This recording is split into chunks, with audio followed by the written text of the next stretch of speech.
জেনে কির দাওয়াতের জাগায় ইশারা আমি তাকে দেগি দুআয়ে মদিনা। أعوذ بالله من الشيطان الرجيم. بسم الله الرحمن الرحيم.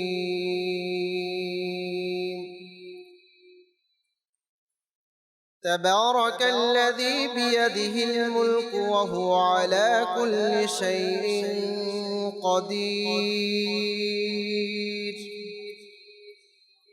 الذي خلق الموت والحياة ليبلوكم أيكم أحسن عملا وهو العزيز الغفور.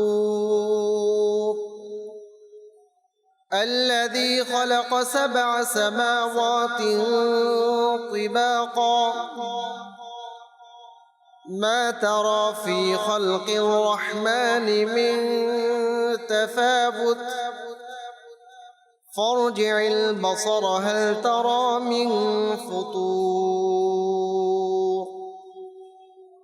ثم ارجع البصر كرتين ينقلب إليك البصر خاسئا وهو حسير. ولقد زينا السماء الدنيا بمصابيح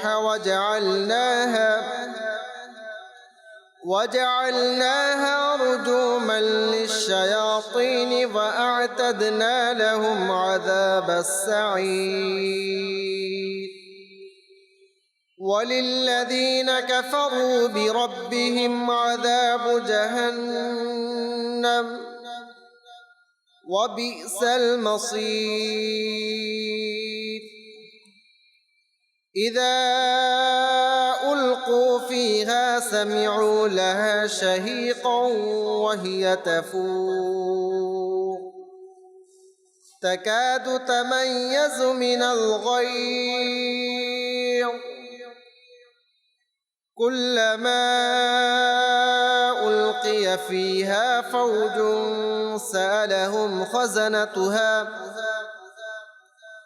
سألهم خزنتها ألم يأتكم نذير. قالوا بلى قد جاءنا نذير فكذبنا وقلنا ما نزل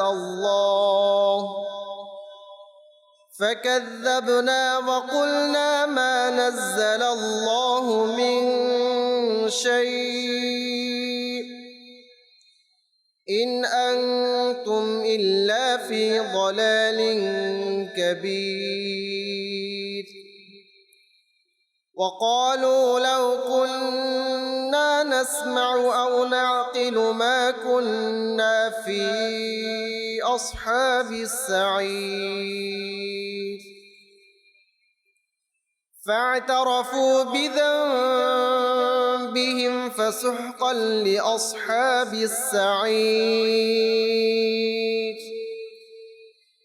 إن الذين يخشون ربهم بالغيب لهم مغفرة وأجر كبير. وأسروا قولكم أو اجهروا به إنه عليم بذات الصدور. ألا يعلم من خلق وهو اللطيف الخبير. هو الذي جعل لكم الأرض ذلولا فامشوا في مناكبها وكلوا من رزقه وإليه النشور. أأمنتم من في السماء يخسف بكم الأرض فإذا هي تمور أم أمنتم من في السماء أن يرسل عليكم حاصبا فستعلمون كيف نذير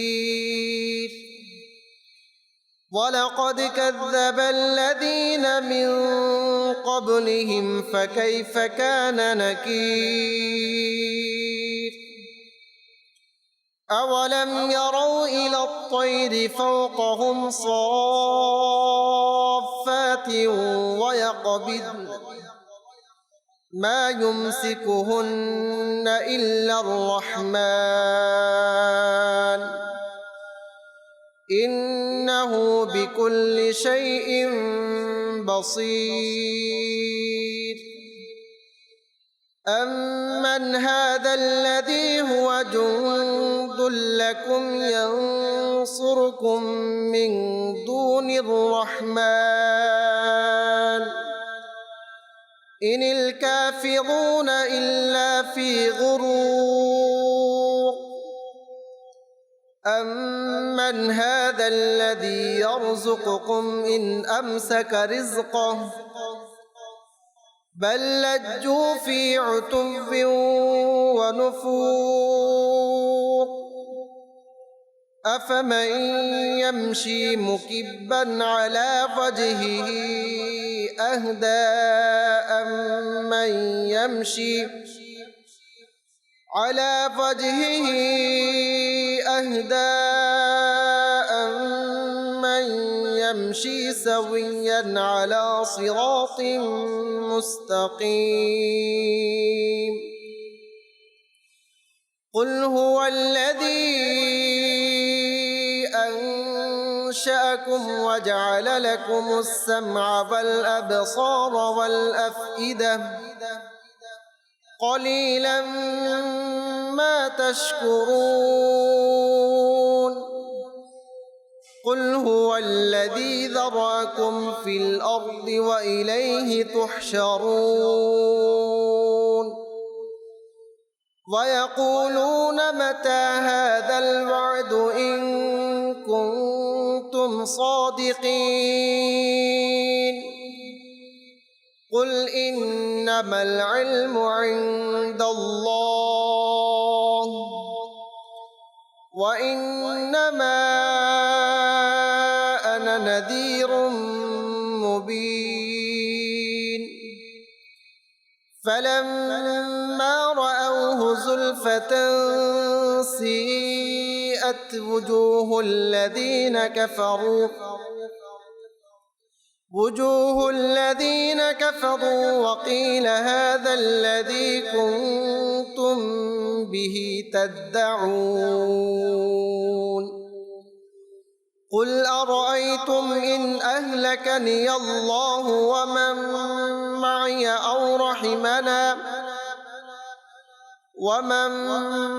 أو رحمنا فمن يجير الكافرين من عذاب أليم قل هو الرحمن آمنا به وعليه توكلنا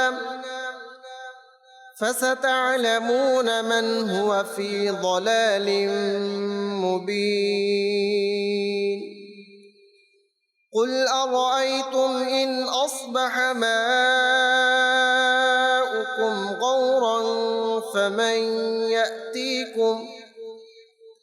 فمن يأتيكم بماء معين الله يأتينا وهو رب العالمين صدق الله العظيم وصدق رسوله النبي الكريم صلوا على الحبيب صلى الله تعالى সল্লু আলাল হাবিব সাল্লাল্লাহু তাআলা আলা মুহাম্মদ সাল্লাল্লাহু তাআলা আলাইহি সাল্লাম। প্রাণপ্রিয় ইসলাম ভাইরা, ইনশাআল্লাহ এখন নাতে রাসূল পাঠ করা হবে। তো আসুন নাতে রাসূল পাঠ করার পূর্বে ভালো ভালো নিয়ত করে নেই, কেননা মুমিনের নিয়ত তার আমলের চেয়ে উত্তম। ইনশাআল্লাহ আমি নিয়ত করে নিয়েছি আমি নাতে রাসূল পাঠ করব আল্লাহ পাক ও তার প্রিয় হাবিব সাল্লাল্লাহু আলাইহি সাল্লামের সন্তুষ্টি অর্জনের জন্য। আপনারা নিয়ত করে নিন আপনারা নাতে রাসূল শ্রবণ করবেন আল্লাহ তাআলা ও তার প্রিয় হাবিব সাল্লাল্লাহু আলাইহি সাল্লামের সন্তুষ্টি অর্জনের জন্য। তো আসুন নাতে রাসূল পাঠ করার পূর্বে দুরূদ শরীফ পাঠ করে নিই। সাল্লাল্লাহু আলাইকা ইয়া রাসূলুল্লাহ সাল্লাল্লাহু আলাইকা ইয়া রাসূলুল্লাহ সাল্লাল্লাহু আলাইকা ইয়া হাবিবাল্লাহ। তোমার দারে তোমারে চাই ফিরিয়ে দিও না আমায়। তোমার দারে তোমারে চাই ফিরিয়ে দিও না আমায়। আমায় আপন করে নাও না মদনী মদিনে ওয়ালে সাল্লাল্লাহু আলাইকা ইয়া রাসূলুল্লাহ সাল্লাল্লাহু আলাইকা ইয়া হাবিবাল্লাহ। বলি দুঃখ কারে গিয়ে ইয়া রাসূলুল্লাহ।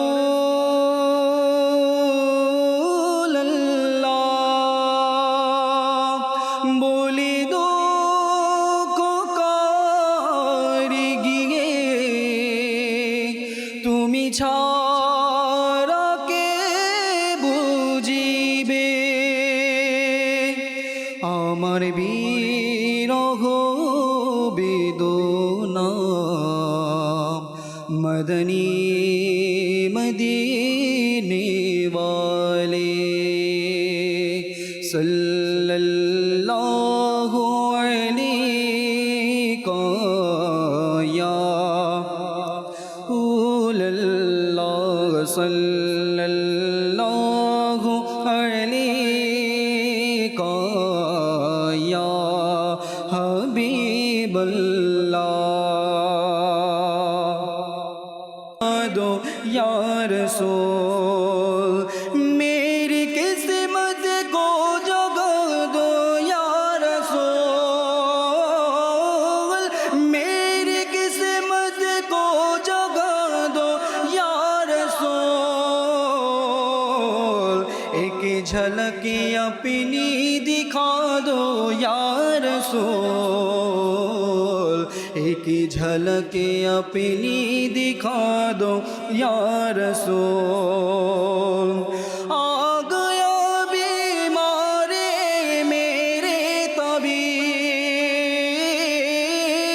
आ गया बीमारे मेरे तबीब दो शिफाए कामिला दो या रसूल दो शिफाए कामिला दो या रसूल। जामे उल्फत का पिला दो रसूल अपना दीवाना बना दो या रसूल। उमर भर तेरे सना खानी करो उमर भर तेरे सना खानी करो हर रुकावट को हटा दो या रसूल हर रुकावट को हटा दो या रसूल। अपना दीवाना रसूल अपना दीवाना बना दो या रसूल ओ कभी भी उठ नहीं सकता जिसे ओ कभी भी उठ नहीं सकता जिसे तुम निगाहों से घिरा दो या रसूल तुम निगाहों से घिरा दो या रसूल मेरी किस्मत को जगा दो या रसूल मेरी किस्मत को जगा दो या रसूल एक झलक अपनी दिखा दो या रसूल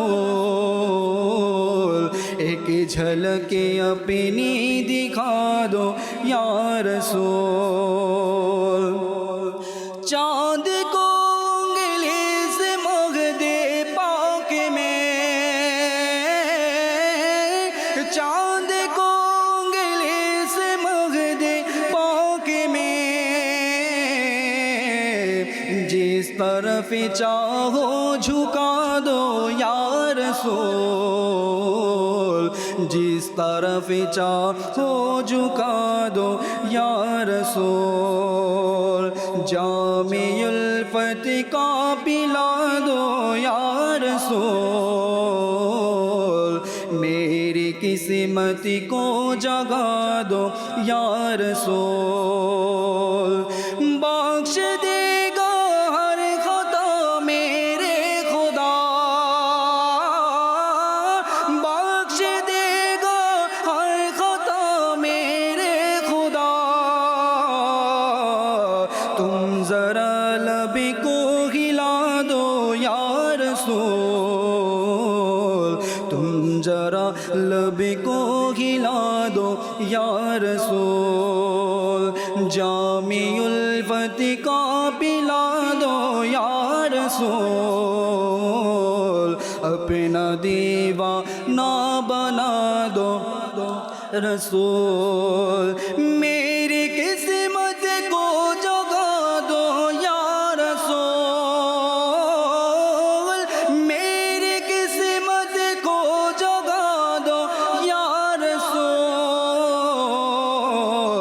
एक झलक अपनी दिखा दो या रसूल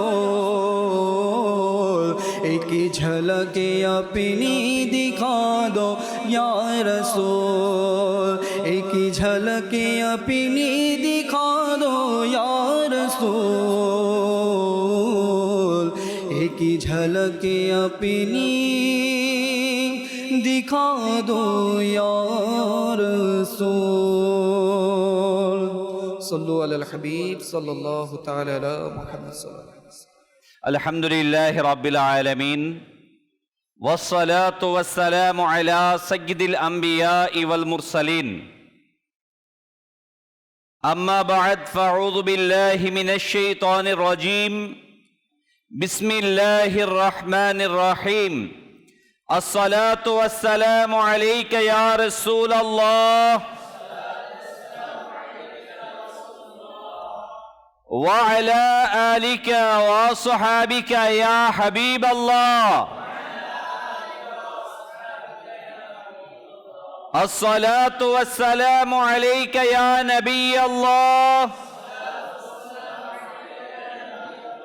व अला आलिका व अस्हाबिका या नूर अल्लाह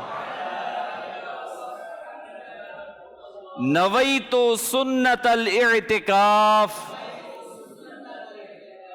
প্রিয় ইসলামী ভাইরা ও মাদানী চ্যানেলের দর্শকবৃন্দ দরুদে পাকের অগণিত ফজিলত ও বারাকাত রয়েছে আল্লাহ আজ্জা ওয়াজাল্লার প্রিয় মাহবুব সরকারে দো আলম নূরে মুজাসসাম রসুলে মুহতাশাম হুজুর সাল্লাল্লাহু আলাইহি ওয়াসাল্লাম দুরুদে পাকের ফজিলত সম্পর্কে ইরশাদ করেন যা মুআজামুল কবির হাদিসের 15,316 নম্বর হাদিসে বর্ণিত হয়, যে ব্যক্তি ভালোবাসা ও ভক্তি সহকারে আমার প্রতি দিনে 3 বার রাতে 3 বার দুরূদ শরীফ পাঠ করবে, আল্লাহ পাকের দায়িত্ব হলো সেই দিন ও রাতের গুনাহ ক্ষমা করে দেয়া। সুবহানাল্লাহ। আমরা কত সুন্দর নেক আমলের দিক নির্দেশনা পাচ্ছি যে আমি দিনে 3 বার আর রাতে 3 বার যদি দুরূদ শরীফ পাঠ করি তো আল্লাহ তাআলার দায়িত্ব হলো ওই রাতের এবং ওই দিনের গুনাহকে ক্ষমা করে দিবেন। তো আমাদের উচিত যেন আমরা দুরূদ শরীফ পাঠ করি। আল্লাহ তাআলা আমাদেরকে তৌফিক দান করুন। সাল্লু আলাল হাবিব সাল্লাল্লাহু তাআলা আলা মুহাম্মদ সাল্লাল্লাহু আলাইহি ওয়াসাল্লাম, সালাতাও ওয়া সালামান আলাইকা ইয়া সাইয়্যিদি ইয়া রাসূলুল্লাহ।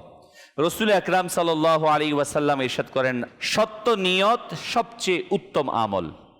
হে আশিকানে রাসূলগণ, প্রতিটি কাজের পূর্বে ভালো ভালো নিয়ত করার অভ্যাস গড়ে তুলুন, কেননা ভালো নিয়ত বান্দাকে জান্নাতে প্রবেশ করিয়ে দেয়। বয়ান শোনার পূর্বে আসুন আমরাও নিয়ত করি যে আল্লাহ তাআলার সন্তুষ্টির জন্য, সওয়াব হাসিলের জন্য, ইলমে দ্বীন অর্জনের জন্য আমরা বয়ান শ্রবণ করবো ইনশাআল্লাহ।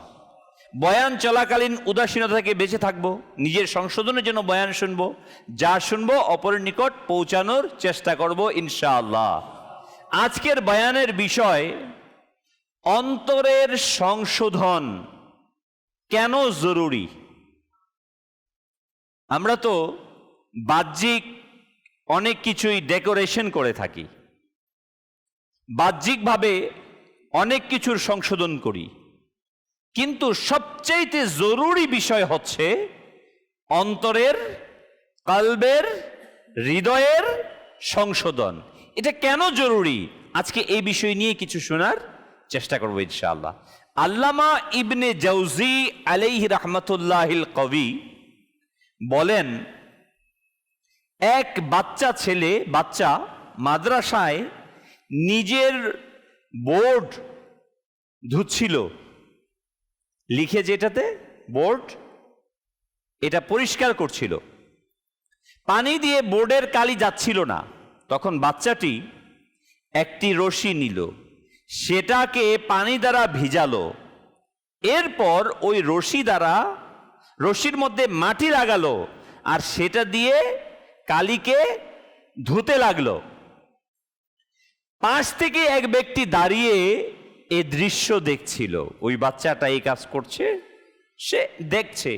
বোর্ড দেওয়ার এই অদ্ভুত ধরন দেখে ওই লোকটি বলতে লাগলো, বৎস, বোর্ডটি রশি দিয়ে ঘষছ কেন? ওই বাচ্চা ছেলেটি বলল, কালি শক্ত হয়ে গেছে, এগুলোকে উঠিয়ে নিচ্ছি। ওই ব্যক্তি বলল, রশি দিয়ে কি কালি উঠানো যায়? ওই বাচ্চাটি ছিল বুদ্ধিমান, সে বলতে লাগলো, জি হ্যাঁ, উঠে যাবে। আপনি কি দেখেননি রশি দিয়ে বালতি বেঁধে কূপে ঝুলিয়ে রাখে, এরপর সেটাকে টানা হয়, কূপের চারদিকে পাথর হয়ে থাকে, তারপর রশি টানার ফলে তাতে দাগ পড়ে যায়। কূপের মধ্যে যখন বালতি ফালানো হয়, রশি টানা হয়, চারদিকে পাথর থাকে, কিন্তু সেখানে কি হয়? দাগ পড়ে যায়। অর্থাৎ রশি পাথরের মধ্যে দাগ করতে পারে যদি, তাহলে কালি কেন সরাতে পারবে না? সুবহানাল্লাহ, কত সুন্দর যুক্তি যে পাথরের মধ্যে যদি এই রশি দাগ ফেলে দিতে পারে, তাহলে বোর্ড থেকে কেন কালি সরাতে পারবে না? এর চেয়ে তো সহজ, এটা পারবে সেটা। লোকটি বলল, বৎস, পাথরের মধ্যে দাগ একটি সময় অতিবাহিত হওয়ার পর হয়ে থাকে। বাচ্চাটি বলল, জি না, রশি টানার ফলে হয়ে থাকে। যদি রশি টানা না হয়, 400 বছর পেরিয়ে গেলেও কূপের চারদিকে কোনো গর্ত হবে না। কথা তো সত্য, বাস্তব। এর সাথে বাচ্চাটি উপদেশ দিতে গিয়ে বলল, হে ভদ্র মানুষ, আমি আপনাকে ইশারা দিয়েছি, যদি আপনি এতে গভীর মনোযোগ দেন তবে আপনার অন্তরের কালিও দূর হয়ে যাবে। লোকটি অবাক হয়ে জিজ্ঞাসা করলো, আমার অন্তরেও কি কালি আছে? বাচ্চাটি বলল, চাচা যান, কালির রং কেমন হয়ে থাকে? তখন সে বলল, কালো। বাচ্চাটি বলল, তো গুনাহের চেয়ে বেশি কালো আর কি জিনিস আছে? এটা শুনতেই লোকটি চিৎকার দিল আর লজ্জায় কান্না করতে লাগলো। বাচ্চাটি বলল, চাচা যান, এখন আপনার অন্তর পরিষ্কার ঔষধ পেয়ে গেছেন। কি বলল? আপনার ঔষধ পেয়ে গেছেন। লোকটি পুনরায় আশ্চর্য হয়ে বলতে লাগলো, ওই ঔষধটি কি? তখন বাচ্চাটি বলল, লজ্জার অশ্রু। লজ্জার অশ্রু, এটা গুনাহকে ধুয়ে পরিষ্কার করে দেয়। আর সেটার প্রমাণ হলো আল্লাহ আজ্জা ওয়া জাল্লার প্রিয় মাহবুব সরকারে দো আলম নূরে মুজাসসাম সাল্লাল্লাহু আলাইহি ওয়াসাল্লামের বাণী, নিশ্চয়ই অশ্রু কিয়ামতের দিন আগুনের সমুদ্র নিভিয়ে দেবে। সুবহানাল্লাহ, সুবহানাল্লাহ। হে আশিকানে রাসূল, আমাদের অন্তর সবচেয়ে মূল্যবান বোর্ড। সেটাকে গুনাহ থেকে পবিত্র করা দ্বীনের দাবি, এটাই সংশোধনের রহস্য। এটার মাধ্যমেই মানুষ সজ্জিত হয়ে থাকে, এটার দ্বারাই সফলতা আসে। হ্যাঁ, আল্লাহ পাকের শেষ নবী সরকারে দো আলম নূরে মুজাসসাম সাল্লাল্লাহু আলাইহি ওয়া আলিহি ওয়াসাল্লাম ইরশাদ করেন, শুনে নাও, নিশ্চয়ই শরীরের একটি মাংসপিণ্ড রয়েছে, যখন সেটি ঠিক হয়ে যায় পুরো শরীর ঠিক হয়ে যায়, আর যখন সেই মাংসপিণ্ড বিকৃত হয়ে যায় তখন শরীর বিকৃত হয়ে যায়। সেই মাংসপিণ্ড হলো হৃদয়, কলব। প্রিয় ইসলামী ভাইরা, এই হাদিসটি বুখারী শরীফের 52 নম্বর হাদিসে বর্ণিত রয়েছে। প্রিয় প্রিয় ইসলামী ভাইরা ও মাদানী চ্যানেলের দর্শকবৃন্দ, সাহাবী রাসূল হযরতে আনাস রাদিয়াল্লাহু তাআলা আনহু থেকে বর্ণিত, আল্লাহ আজ্জা ওয়া জাল্লার প্রিয় মাহবুব সাল্লাল্লাহু আলাইহি ওয়াসাল্লাম এক ব্যক্তিকে বললেন, যেটা তোমার মনে সন্দেহ লাগে সেটা ছেড়ে দাও, এই পর্যন্ত যে কোনো সন্দেহ অবশিষ্ট না থাকে। ওই ব্যক্তি আরজ করলো, ইয়া রাসূলুল্লাহ সাল্লাল্লাহু আলাইহি ওয়া আলিহি ওয়াসাল্লাম, আমি অন্তরের সন্দেহ সম্পর্কে কিভাবে জানতে পারবো? তখন নবী সাল্লাল্লাহু আলাইহি ওয়াসাল্লাম ইরশাদ করলেন, যখন তুমি কোনো কিছু করবে তখন নিজের বক্ষের উপর হাত রেখে দেখবে, নিশ্চয়ই অন্তর হারামের প্রতি প্রকম্পিত হয়, মনের ভয় বেড়ে যায় আর হালালের প্রতি প্রশান্তি লাভ করে। এটা অতি বাস্তব কথা, অতি সত্য কথা, যে মানুষ যখন ভালো কাজ করে তখন তার কলব তাকে সায় দেয়, সাপোর্ট করে, আর যখন সে খারাপ কাজ করে তখন তার কলব, তার হৃদয় তাকে তিরস্কার করে, সে অনুভব করে। হে আশিকানে রাসূল মাদানী চ্যানেল দর্শকবৃন্দ, আল্লাহ পাক আমাদের অন্তরে এই বৈশিষ্ট্য দান করেছেন যে মন্দ কাজ যখন করা হয় তখন মনের ভয়ের গতি বেড়ে যায়। হ্যাঁ, মনের ভয়ের গতিটা বেড়ে যায়। হয়তো আমাদের মধ্যে অনেকে এই অনুমান করেছেন, যখন কোনো বান্দা প্রথমবার কোনো মন্দ কাজ করে তখন অন্তরে আতঙ্ক সৃষ্টি হয়। উদাহরণস্বরূপ, চোর যখন প্রথমবার চুরি করতে যায় বা মদ্যপায়ী যখন প্রথমবার মদ পান করে তখন অন্তর ভীত সন্ত্রস্ত হয়ে ওঠে, প্রকম্পিত হয়ে যায়, হৃদয় স্পন্দন দ্রুত হয়ে যায়। যদি ওই সময় মানুষ মনের কথা শুনে নেয়, বিবেক থেকে নির্গত কথা মেনে নেয় আর গুনাহ থেকে বিরত থাকে, তবে অন্তরে এই অবস্থা বজায় থাকে। আর যদি বান্দা ওই সময় অন্তরের চিন্তা না করে বরং ওই গুনাহের কাজের মধ্যে, খারাপের মধ্যে, নিকৃষ্টতার মধ্যে লেগে যায়, কুদৃষ্টি যখন প্রথম দেওয়া হয় অন্তর কাঁপে, যে কোনো খারাপ জিনিস, যখন প্রথম করতে যাওয়া হয় তখন কি ভালো খারাপ জিনিস অন্তর কাঁপতে থাকে, ভয় হয়, কিন্তু যখন ওই ভয় থেকে বান্দা যদি ফিরে আসে তখন সে বেঁচে গেল। এই ভয়টা তার স্থির হবে, টিকে থাকবে। সে গুনার কাছে গেলে ভয় আসবে, কিন্তু সে অন্তরের আওয়াজকে, অন্তরের এই সিঙ্গেলকে, এই অন্তরের আহ্বানকে উপেক্ষা করে যখন সে গুনাহের মাঝে লিপ্ত হয়ে যাবে, গুনার সাথে জড়িত হয়ে যাবে, তখন তার কাছ থেকে এই অভ্যাসটা মরে যাবে, তার অভ্যস্ত হয়ে যাবে, কালো দাগ তার অন্তরের মধ্যে ছেয়ে যাবে। প্রিয় ইসলামী ভাইয়েরা, অনুমান করুন পবিত্র অন্তর কেমন মহান নিয়ামত। উচ্চ মর্যাদা সম্পন্ন আউলিয়াগণ, তাদের অন্তর পরিষ্কার, গুনার কালি তাদের মাঝে থাকে না, আল্লাহ পাকের জ্ঞানের নূর তাদের হৃদয়ে চমকাতে থাকে। তাদের অন্তরকে নেকি ও গুনাহের পরীক্ষা দেয়া হয়। আল্লাহ না করুক ঘটনাক্রমে কখনো কোনো কিছু ঘটে যায়, তবে তাদের পবিত্র অন্তরগুলোর সাথে সাথে সন্দেহ হয়ে যায় আর তারা গুনাহ থেকে বেঁচে যায়। মনে রাখবেন, আউলিয়ায়ে কেরাম আল্লাহ তাআলার দান ক্রমে গুনাহ থেকে রক্ষা পায়। শেখ আবু আলী দাক্কাক আলাইহি রাহমাতুল্লাহির রাজ্জাক তিনি বলেন, হযরতে হারিস মুহাসিবী রাহমাতুল্লাহ আলাইহি কখনো কখনো অজান্তে সন্দেহযুক্ত খাবারের দিকে হাত অগ্রসর করতেন, তো তার আঙ্গুলের রগ জ্বলে উঠত। এভাবে তিনি বুঝে যেতেন যে এই খাবার 100% হালাল না, এতে কিছুটা সন্দেহ রয়েছে।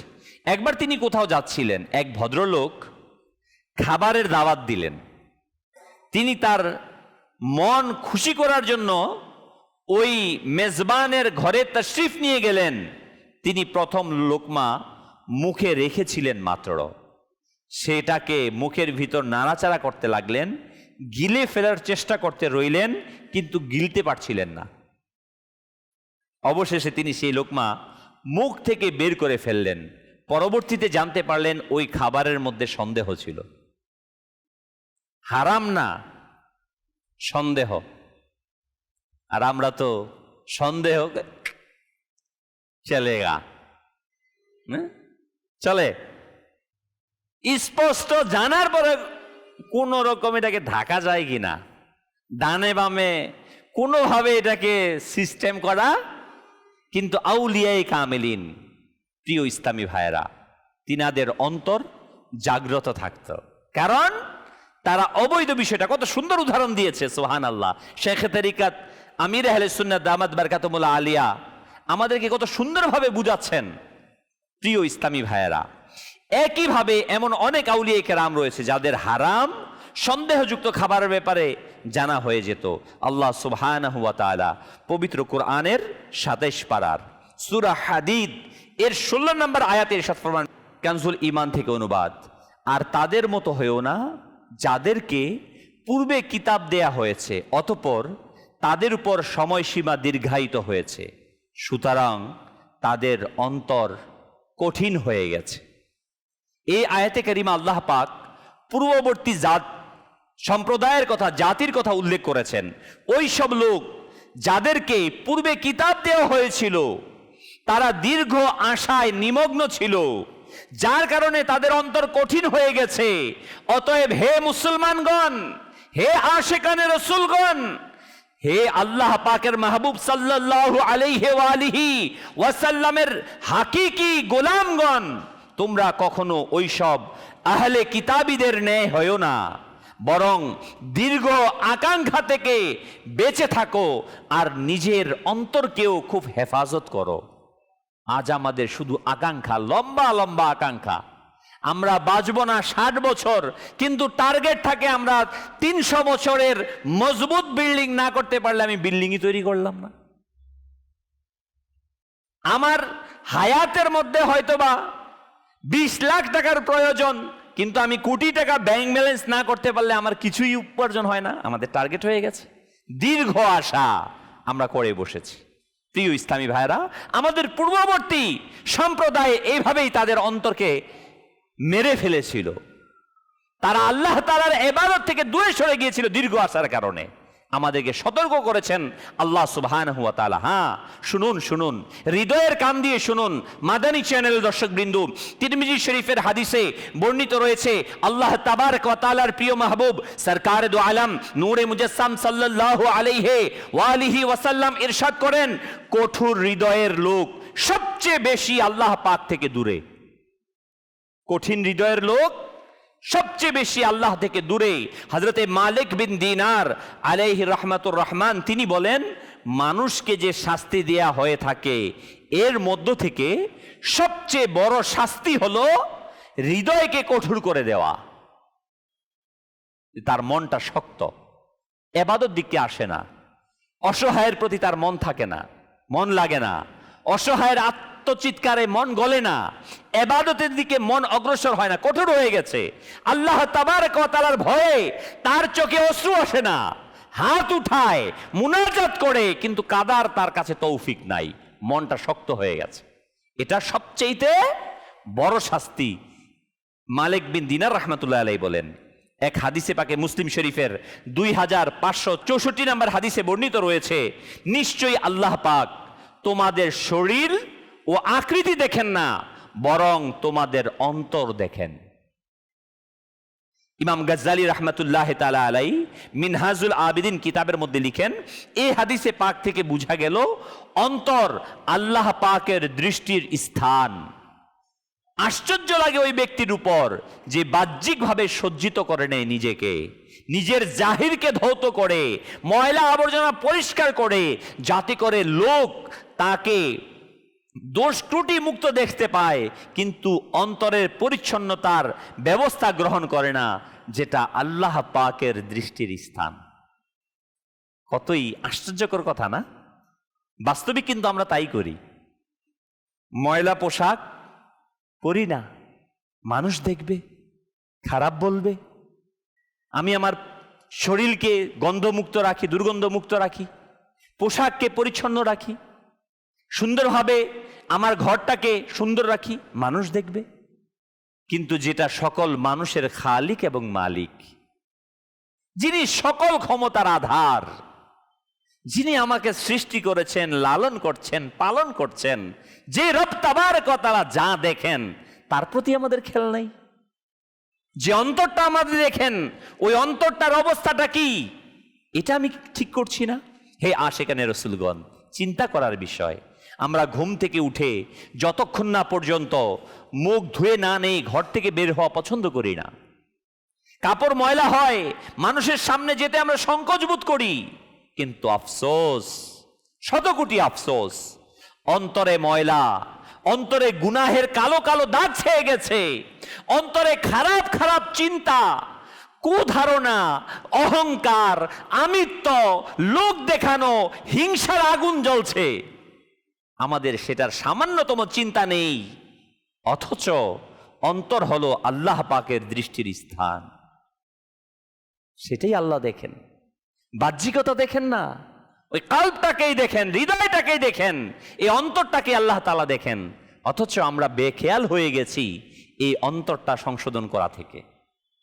প্রিয় ইসলামী ভাইয়েরা ও মাদানী চ্যানেল দর্শকবৃন্দ, অন্তরের অসংখ্য রোগ রয়েছে, আর সেগুলো চিকিৎসা অনেক বেশি। ইমাম গজ্জালি আলাইহি রাহমাতুল্লাহিল কবি মিনহাজুল আবিদিন কিতাবের মধ্যে এটার সারাংশ লিখেন। তিনি বলেন, অন্তরের কঠোরতার 4টি মূল কারণ। কয়টি? 4টি মূল কারণ। যদি মানুষ সেগুলো থেকে বেঁচে যায় তাহলে ইনশাআল্লাহ তার অন্তর পরিষ্কার হয়ে যাবে। নাম্বার 1, অন্তরের কঠোরতা প্রথম কারণ। অন্তরের শক্ত হয়ে যাওয়ার প্রথম কারণ হচ্ছে দীর্ঘ আকাঙ্ক্ষা। অন্তরের কঠোরতার কারণ দীর্ঘকাল পর্যন্ত জীবিত থাকার বিশ্বাস, এটি অন্তরের কঠোরতার মূল কারণ। মহান আল্লাহ তাবারক ওয়া তাআলা কুরআন মাজিদে ইরশাদ ফরমান সূরা হাদীদের 16 নম্বর আয়াতে, ফাতালা আলাইহিমুল আমাদু ফাকাসাত কুলুবুহুম। কানজুল ঈমান থেকে অনুবাদ। অতঃপর তাদের সময়সীমা দীর্ঘায়িত হয়েছে, সুতরাং তাদের অন্তর কঠিন হয়ে গেছে। দীর্ঘ আকাঙ্ক্ষা, নেকির পথ পথে প্রতিবন্ধক, প্রত্যেক মন্দের মূল হয়ে থাকে। এটি এমন চিকিৎসাহীন রোগ, এটার চিকিৎসা নাই। এটা এমন চিকিৎসাহীন রোগ যা আরো রোগের কারণ হয়ে দাঁড়ায়। দীর্ঘ আকাঙ্ক্ষার কারণে টাল বাহানা করার অভ্যাস হয়ে যায়। নেক কাজের মধ্যে অলসতা আসে, অন্তরের অলসতার পর্দা পড়ে যায়, দুনিয়ার ভালোবাসা বৃদ্ধি পায়, লোভ লালসা অন্তরে কঠোর হয়ে যায়, বৃদ্ধি পায়, আর দুনিয়ায় লিপ্ত হয়ে পরকাল ভুলে যায়, যার কারণে অন্তর কঠোর হয়ে গুনার ময়লা ছড়িয়ে পড়ে। এজন্যই যেই ব্যক্তি অন্তরের সংশোধন চায় তার উচিত নিজের আকাঙ্ক্ষা কম করা এবং মৃত্যুকে সবসময় মনে রাখা। 1 নাম্বার ঔষধ। নাম্বার 2, এটা করতে থাকা মৃত্যুর কল্পনা। একদিন নবী করিম সাল্লাল্লাহু আলাইহি ওয়াসাল্লাম উসামা রাদিয়াল্লাহু তাআলা আনহুকে 1 মাসের ধার নিয়ে, ঋণ নিয়ে পণ্য ক্রয় করতে দেখলেন। তখন রাসূল করিম সাল্লাল্লাহু আলাইহি ওয়াসাল্লাম ইরশাদ করলেন, তোমরা কি উসামার উপর অবাক হচ্ছ না যে সে 1 মাসের জন্য কেনাকাটা করছে? আল্লাহ পাকের শপথ, যখন আমি জমিনে কদম রাখি তখন কল্পনা করি যে কদম উঠানোর পূর্বে মৃত্যু এসে যায় কিনা। যখন মুখে লোকমা দেই কল্পনা হয় যে সেটা গিলার পূর্বে মৃত্যু এসে যায় কিনা। আল্লাহু আকবার, আল্লাহু আকবার। হিংসা নাম্বার 2। এই হৃদয় শক্ত হয়ে যাওয়ার, কঠোর হয়ে যাওয়ার দ্বিতীয় কারণ হিংসা। অন্তরের অন্ধকার দূর করার দ্বিতীয় উপায় হলো হিংসা দূর করা। নিজের মুসলমান ভাইয়ের নিকট থেকে নিয়ামত ছিনিয়ে যাওয়ার আকাঙ্ক্ষা করাকে হিংসা বলে। এটা অনেক বড় বাতিনি রোগ, এটা কেউ দেখে না কিন্তু ভিতরে জ্বলতে থাকে। আল্লাহ পাক কুরআনুল কারীমে হিংসা করা থেকে বাঁচার নির্দেশ দিয়েছেন। যেমন সূরা ফালাকের 5 নম্বর আয়াত, বিসমিল্লাহির রহমানির রহিম, ওয়া মিন শাররি হাসিদিন ইযা হাসাদ। হিংসুকের অনিষ্ট থেকে যখন সে আমার প্রতি হিংসা পরায়ণ হয়। আল্লাহু আকবার। প্রিয় ইসলামী ভাইরা, অনুমান করুন হিংসা কত বড় ফিতনা, কত বড় অনিষ্টতা যে আল্লাহ পাক হিংসাকারীকে শয়তানের সাথে মিলিয়ে দিয়েছেন আর হুকুম দিয়েছেন যে এই সবগুলো থেকে আশ্রয় প্রার্থনা করো। হাদিসে পাকে রয়েছে হিংসা নেকি সমূহকে এইভাবে গ্রাস করে নেয়, খেয়ে ফেলে, যেভাবে আগুন শুকনো কাঠকে জ্বালিয়ে দেয়। এভাবে হিংসা নেক আমলগুলোকে খেয়ে ফেলে। ইমাম গাজ্জালী রাহমাতুল্লাহ আলাইহি বলেন, হিংসা অশান্তি এবং উদ্দেশ্যহীন চিন্তা ভাবনায় পতিত করে দেয়। হিংসার কারণে মানুষ অপদস্থ, বঞ্চিত হওয়ার অভিশাপে গ্রেফতার হয়ে যায়। হিংসা একটি বড় ধ্বংসলীলা হলো হিংসা অন্তরকে অন্ধকার করে দেয়। এক পর্যায়ে আল্লাহ পাকের বিধান শোনার, বুঝার যোগ্যতা তার কাছ থেকে নিঃশেষ হয়ে যায়, যার ভিতর হিংসা থাকে। সুতরাং যে ব্যক্তি নিজের অন্তর সংশোধন করতে চায় তার উচিত হিংসা থেকে বেঁচে থাকা, অন্য কারো পাওয়া নেয়ামতের উপর দৃষ্টি না দেওয়া, লালসা মাল দৌলতের ভালোবাসা থেকে বেঁচে থাকা, মৃত্যুকে স্মরণ করা। কিন্তু দুঃখের বিষয় আমরা এ রোগে ফেসে আছি। আরে বড় ভাই এত টাকা ইনকাম করলো, এই অবস্থায় আছে, আরে ও তো ছিল স্বাভাবিক, এই অবস্থায় চলে গেছে। হিংসা। পাশের দোকানদার, বলিয়েন না, অনেক টাকা বিক্রি করে, আমারটা বিক্রি হয় না, শুধু হিংসার মধ্যে চলমান। প্রিয় প্রিয় ইসলামী ভাইয়েরা ও মাদানী চ্যানেলের দর্শকবৃন্দ, আমরা শুনছিলাম হিংসা সম্পর্কে। অতএব আমাদের উচিত যেন আমরা হিংসা থেকে বাঁচার চেষ্টা করি। সাল্লু আলাল হাবিব সাল্লাল্লাহু তাআলা আলা মুহাম্মদ সাল্লাল্লাহু আলাইহি ওয়াসাল্লাম। তৃতীয় নাম্বার হচ্ছে তাড়াহুড়া করা, অন্তরের কঠোরতা, আর সেটার সংশোধনের ক্ষেত্রে অকৃতকার্যতার তৃতীয় বড় কারণ হলো তাড়াহুড়া। অর্থাৎ যে কোনো কাজ পরামর্শ ও চিন্তা ভাবনা ব্যতীত সম্পন্ন করা। তাড়াহুড়া দুইভাবে অন্তরের বিনষ্ট সংশোধনের ক্ষেত্রে অকৃতকার্যের কারণ হয়। নাম্বার 1, এইভাবে যে অন্তর সংশোধনের জন্য সময়ের প্রয়োজন। যদি কোনো ওলিয়ে কামিলের কৃপার দৃষ্টি নসিব হয়ে যায় তাহলে তো এক নজরে অন্তর পরিষ্কার হয়ে যায়। অন্যথায় সেটার জন্য অনেক কষ্ট করতে হয়। নেক আমল দ্বারা ধীরে ধীরে অন্তর পবিত্র হতে থাকে, বরং অন্তর গুনাহের অন্ধকারাচ্ছন্ন হয়ে থাকে, তাহলে এক দীর্ঘ সময় নেকির অভ্যাস গড়ে তোলা প্রয়োজন।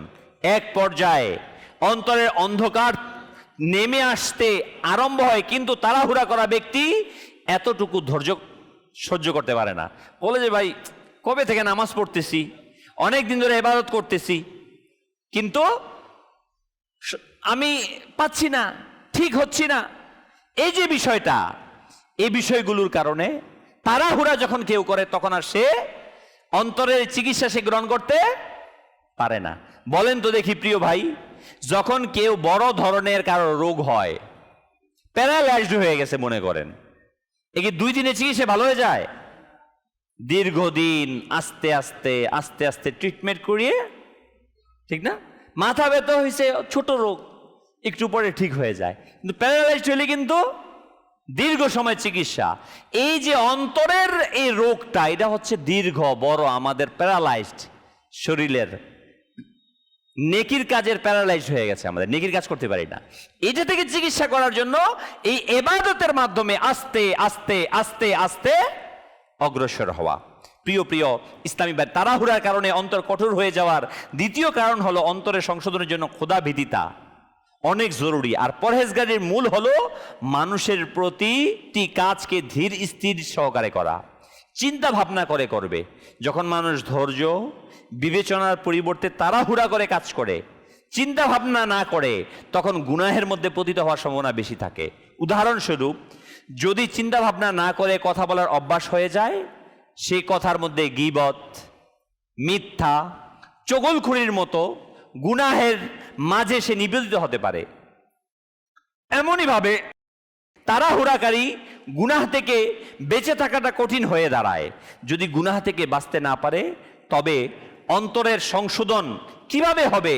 বরং গুনাহের কালি আরো অন্তরে ছেয়ে যাবে। এই জন্য অন্তরের সংশোধনের জন্য জরুরি মানুষ তাড়াহুড়া থেকে বিরত থাকা।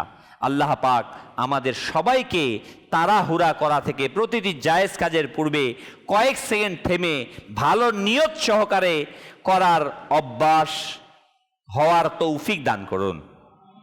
চতুর্থ কারণ, অন্তর কঠিন হওয়ার চতুর্থ কারণ হচ্ছে অহংকার। অন্তরের কঠোরতার চতুর্থ কারণকে বলা হয়েছে অহংকার, নিজেকে অপরের চেয়ে উত্তম মনে করা। এটাই হচ্ছে অহংকার। এটা তো অত্যন্ত ধ্বংসযোগ্য এবং বরবাদ করে দেওয়ার রোগ। আল্লাহ না করুক, যদি অহংকার দৃঢ় হয়ে বিস্তার লাভ করে, তখন তা থেকে মুক্তি পাওয়া কঠিন হয়ে যায়। বরং অনেক সময় তো অহংকারের কারণে অন্তরের মধ্যে মোহর দেওয়া হয়।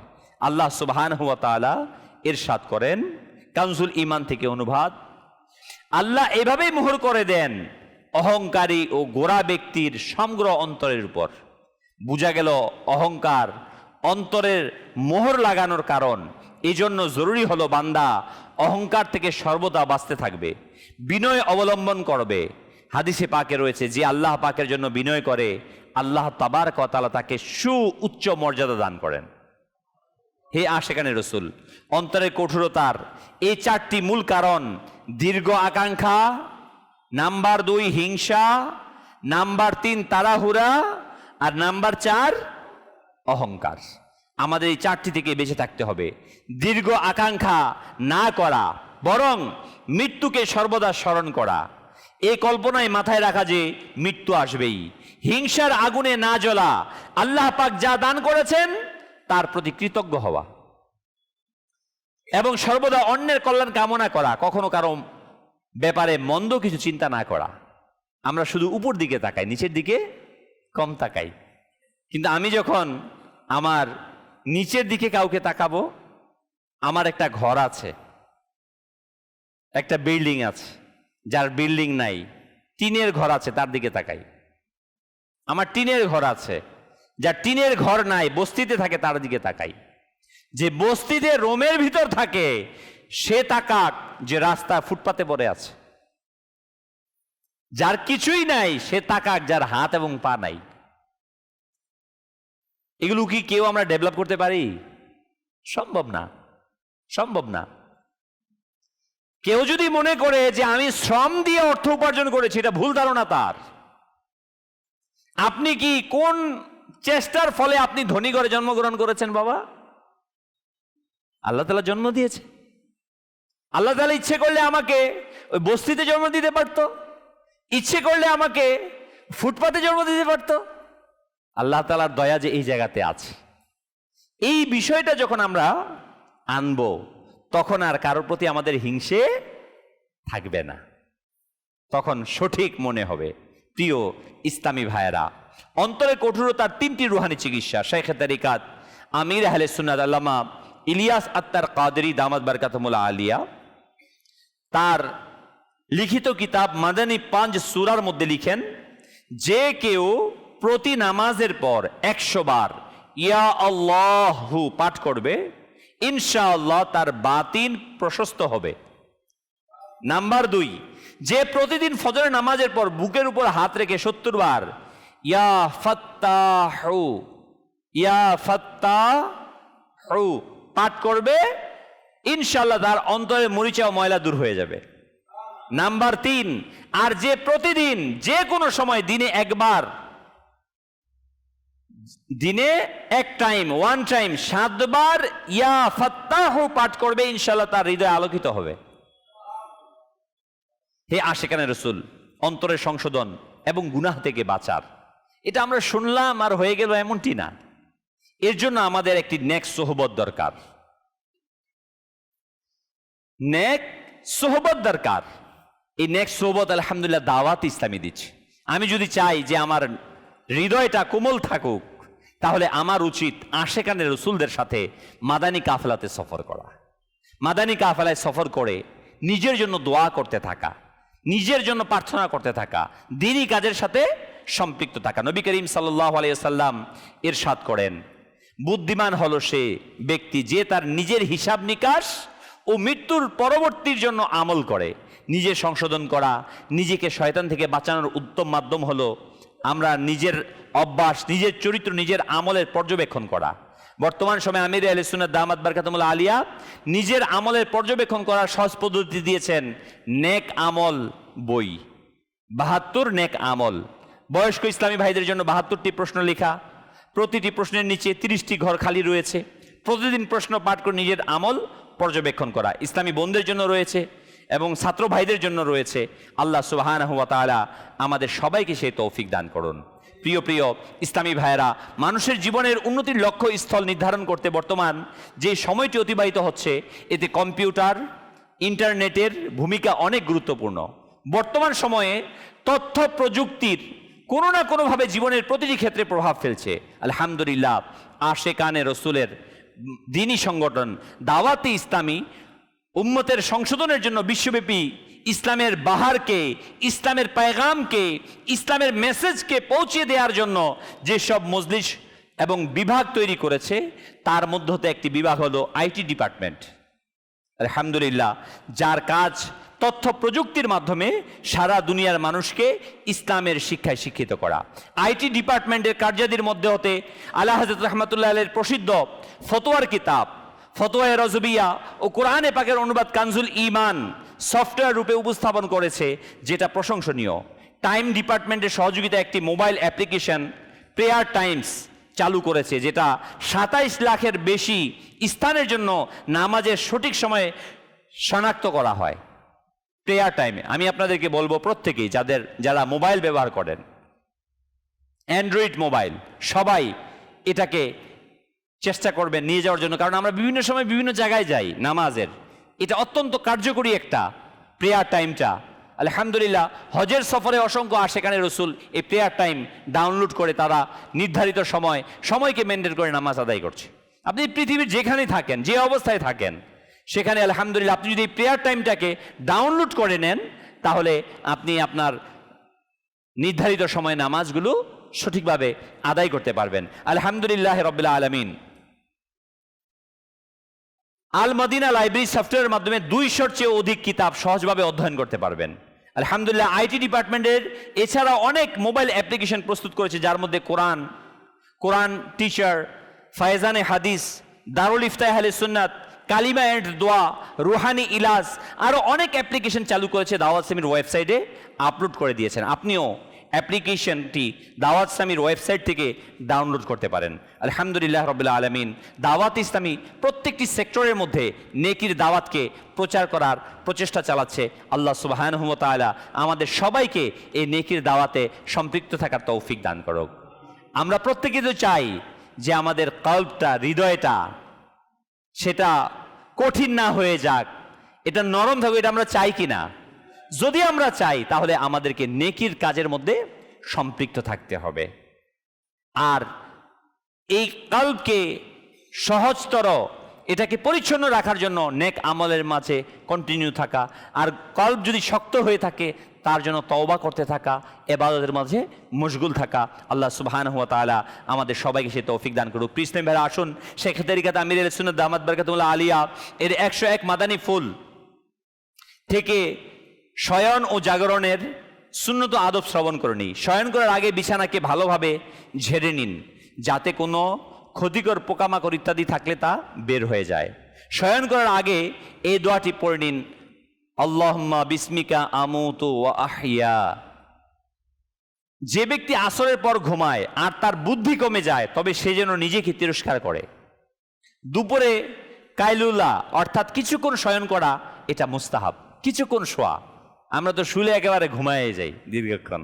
এটা কাইলুল্লাহ করা, কিছুক্ষণ আরাম করা, এটা হচ্ছে সুন্নাত, মুস্তাহাব। সদরুশ শরিয়া আল্লামা মাওলানা মুফতি আমজাদ আলী আজমি রহমতুল্লাহ আলাই বলেন, যত সম্ভব এটা ওই সমস্ত লোকদের জন্য হবে যারা রাত জেগে ইবাদত করে, নামাজ আদায় করে, আল্লাহ পাকের জিকির করে, কিংবা কিতাব পাঠ করে, অথবা অধ্যয়নে ব্যস্ত থাকে। কেননা এর দ্বারা রাত জাগার কারণে যে ক্লান্তি আসে তা দূর হয়ে যায়। দিনের শুরুতে কিংবা মাগরিব ও ঈশার মধ্যবর্তী সময়ে ঘুমানো মাকরু।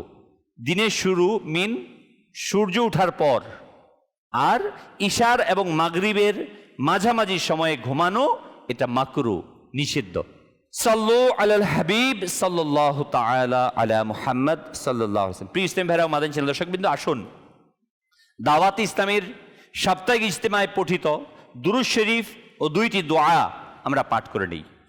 হযরতে সাইয়্যিদুনা আনাস রাদিয়াল্লাহু তাআলা থেকে বর্ণিত, রাসূল আকরাম সাল্লাল্লাহু আলাইহি ওয়াসাল্লাম ইরশাদ করেন, যে ব্যক্তি এই দুরূদ শরীফ পাঠ করবে সে যদি দাঁড়ানো থাকে বসার পূর্বে, বসা থাকলে দাঁড়ানোর পূর্বে তার গুনাহ ক্ষমা করে দেয়া হবে।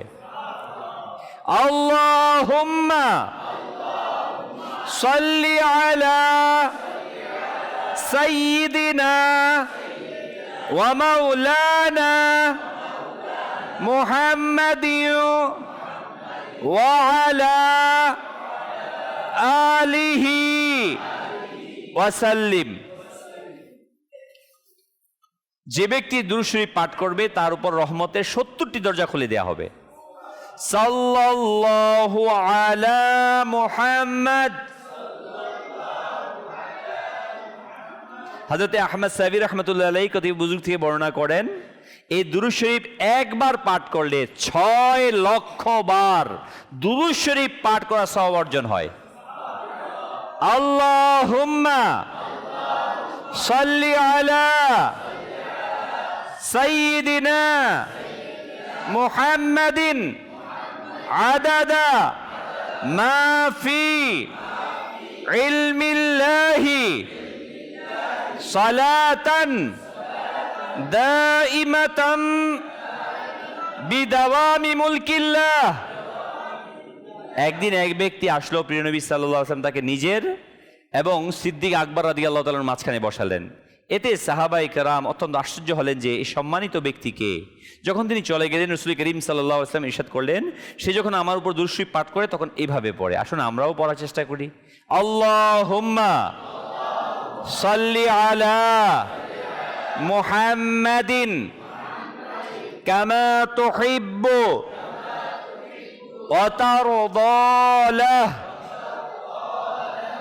নবী করিম সাল্লাল্লাহু আলাইহি ওয়াসাল্লাম ইরশাদ করেন, যে ব্যক্তি এইভাবে দুরূদ শরীফ পাঠ করবে তার জন্য আমার শাফাআত ওয়াজিব হয়ে যায়।